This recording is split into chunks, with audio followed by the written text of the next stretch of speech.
In this video, I will show you how to keep the tab title or menu bars at the top, with the tab content underneath, on mobile view in Elementor.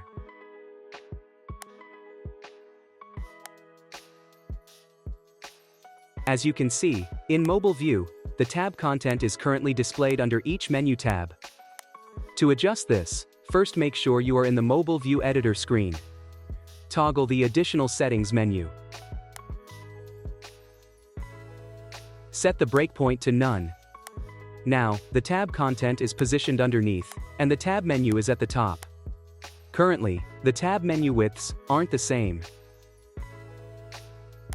To make them full width, simply change the Justify property to Stretch.